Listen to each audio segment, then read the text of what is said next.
നിങ്ങൾ ധൈര്യമായിട്ട് കിടന്നുറങ്ങിക്കോ. ഒരു അതിർത്തിയാക്കണ പട്ടാളക്കാരനെ പോലെ ഞാൻ ഉണ്ടാവും നിങ്ങൾക്ക് കാവല്.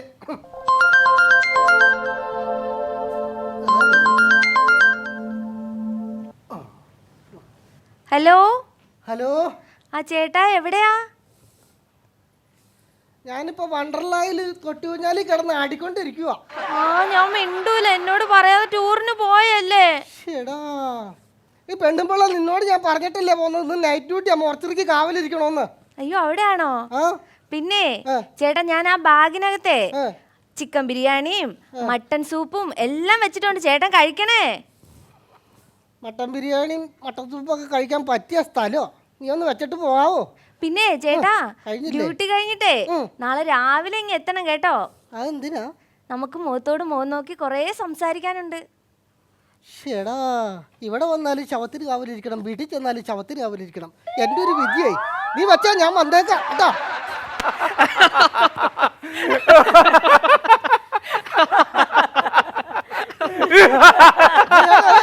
നിർത്തിക്കേ.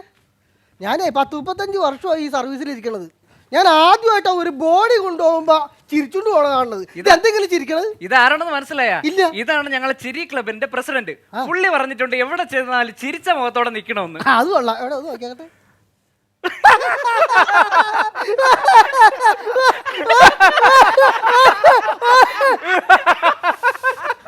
ഇത് കണ്ട ആരാ ചിരിക്കാതിരിക്കണേ? എന്റെ പൊന്നു.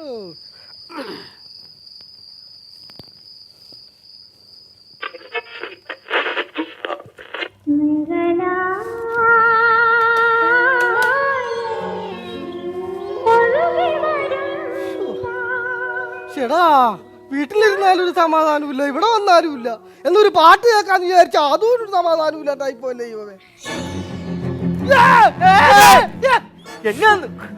ആന്റണി ആയിരുന്നാ? പിന്നെ ഞാനല്ലാണ്ട് പിന്നെ വേറെ ആരാണ്? എടാ, നിന്റെ പട്ടാപ്പകല് തന്നെ കണ്ടിട്ട് ഞാൻ എത്ര വട്ടം പേടിച്ചിട്ടുണ്ടെന്ന് അറിയാമോ? ആ നീ രാത്രി വന്ന് കയറി ഇങ്ങനെ ജിലിച്ചിരുന്ന പിന്നെ പേടിക്കൂലേ? അത് എന്നോട് തന്നെ പറയണം കേട്ടോ. ഞാനല്ലാണ്ട് ഇങ്ങനെ പാത്തും പതുങ്ങിയും വരാൻ ഇവിടെ വേറെ ആരോ ഉള്ളത് നിങ്ങളുടെ അടുത്ത്? നീ ഒന്ന് പതുക്കെ പറയാവോ? മറ്റുള്ളവർ കേട്ടാ തെറ്റിദ്ധരിക്കൂലേ? അതാണ് ഇവിടുത്തെ കാര്യം എന്നാന്ന്. നീ ഇപ്പൊ ഇനി വലിയ വർത്താനം ഒന്നും പറയാതെ ചാച്ചന്റെ ബോഡി എടുത്തിട്ട് പോവാൻ നോക്കിയാ അങ്ങനെ അന്തസ്സായിട്ട് കാര്യങ്ങൾ പറയാം. എന്റെ ചാച്ച ഒരു സംഭവങ്ങളെ നമ്മളിങ്ങനെ ചെയ്തു കഴിയുമ്പോഴാണ് അവനെ തട്ടാതെ മുട്ടാതെ ഒക്കെ കൊണ്ടുപോകണോട്ടാ. ഇതൊക്കെയല്ല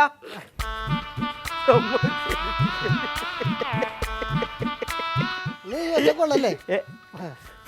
ഓക്കെ അല്ലേ സംഭവം? ചാച്ചയുടെ കാര്യം ഒക്കെ ആണല്ലോ. അപ്പൊ ഓക്കെ എല്ലാം പറഞ്ഞ പോലെ നമുക്ക് അടുത്ത ആഴ്ച കാണാം. അങ്ങനെ പോവല്ലേ?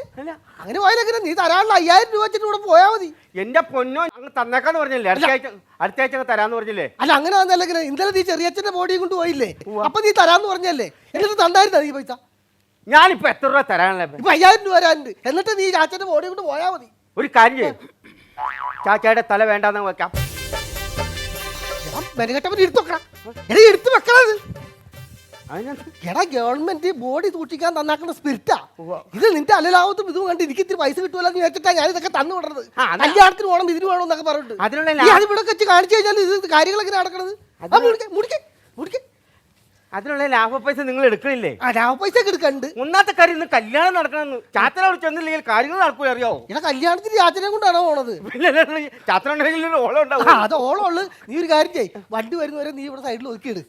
പിന്നെ വേറൊരു കേസുണ്ട്, ആരെങ്കിലും വരും, അപ്പൊ ചാച്ചനാണ്, നീ കയ്യിൽ നിന്നിട്ടൊക്കെ കളിച്ചോളാം. ചാച്ചായി ഹലോ, വന്നല്ലോ.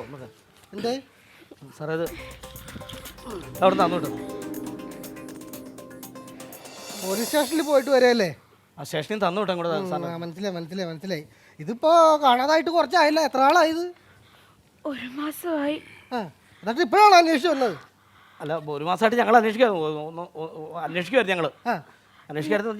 ഞാൻ അന്വേഷിച്ച് ടൗണിൽ പോയി നിൽക്കുകയായിരുന്നു. ചേച്ചി കെട്ടിയോനെ ഭർത്താവ് രാവിലെ വീട്ടിൽ നിന്ന് പോയിട്ട് പിന്നെ കാണാനില്ല. 1 മാസം കഴിഞ്ഞു. 1 മാസമായിട്ട് ചേച്ചി അന്വേഷണത്തിലാണ്. അപ്പൊ അന്വേഷിക്കാനായിട്ട് ആദ്യമായിട്ട് വീട്ടിൽ നിന്ന് ഇറങ്ങി വന്ന അതൊന്നും പറഞ്ഞു ചേച്ചി. ഞാൻ വീട്ടിൽ നിന്ന് അന്ന് നട്ടരാത്രിയാണ് ഞാൻ എന്റെ ഭർത്താവിനെ അന്വേഷിച്ച് പോയതാ. ബസ് സ്റ്റാൻഡിൽ പോയി നിന്ന സമയത്ത് ഞാൻ ഒറ്റയ്ക്കായിരുന്നു, ആരും ഇല്ലായിരുന്നു എനിക്ക്. ആ സമയത്ത് എനിക്ക് താങ്ങും തണലുമായിട്ട് എനിക്ക് കൂട്ടായി വന്നതായി ചേട്ടൻ. ഞാൻ ബസ് സ്റ്റാൻഡിൽ വെച്ച് കണ്ടപ്പോൾ ഇങ്ങനെ വിഷമിച്ചിരിക്കണേ. അപ്പൊ എന്നോട് കാര്യങ്ങൾ പറഞ്ഞു, ഇങ്ങനെ ഭർത്താവ് ഇല്ല, ഭർത്താവിനെ കാണാനില്ല.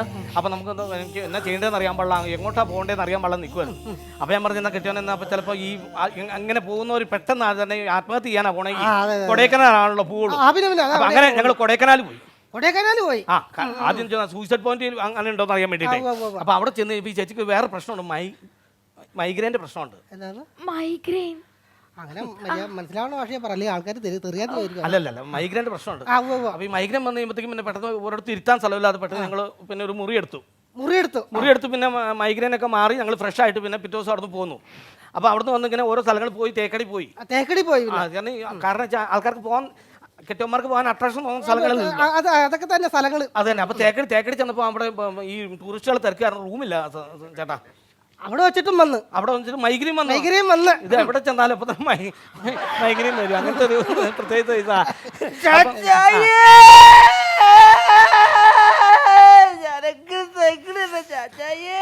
ചാച്ചനെ, ചാച്ചൻ മരിച്ചിട്ട് ബോഡി ഉണ്ടോ, വണ്ടി വന്നിട്ടില്ല.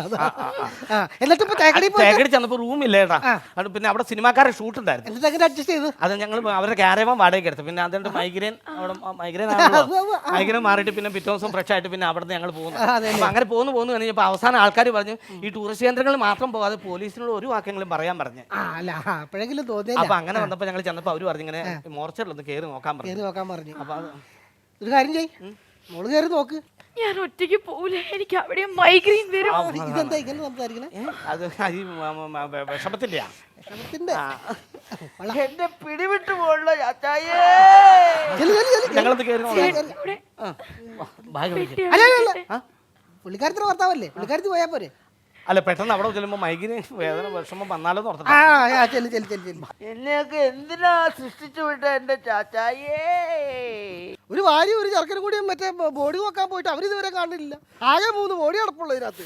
ഇത്ര സമയം വേണോ ചാച്ചായേ? അല്ല ഞാൻ നിൽക്കുന്ന ആകെ 3 ബോഡിയല്ലേ ഉള്ളൂ. ഇത്ര സമയം എടുത്താൽ അല്ല, പുള്ളിക്കകത്ത് കയറി കണ്ടു കഴിഞ്ഞപ്പം ഈ ഭർത്താവ് അല്ല ഈ മരിച്ചു കിടക്കാന്ന് പറഞ്ഞപ്പോൾ പെട്ടെന്ന് ആദ്യമായി പോയി ടെൻഷൻ. ഭർത്താവ് അല്ലെങ്കിൽ ആദ്യം പിടിക്കുന്ന എന്തിനാ, സന്തോഷിക്കല്ലേ വേണ്ടത്? അല്ല സന്തോഷമാണ്, പക്ഷെ പെട്ടെന്ന് എനിക്ക് മൈഗ്രെയിൻ വന്നു. മൈഗ്രെയിൻ വന്ന്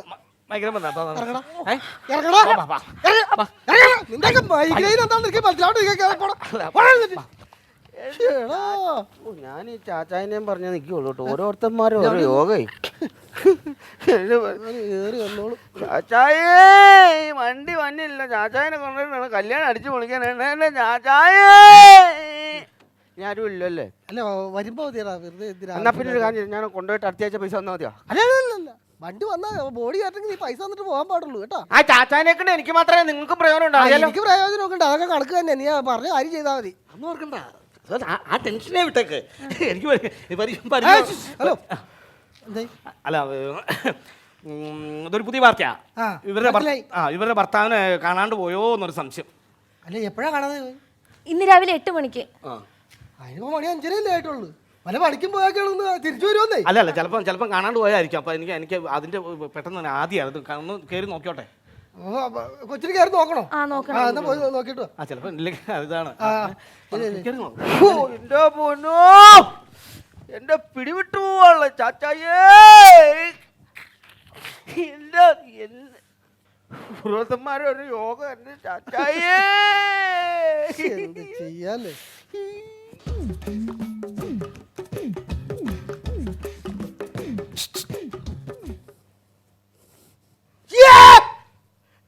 എന്തൊക്കെ പരിപാടിയാണ് അകത്ത് നടത്തുന്നത്?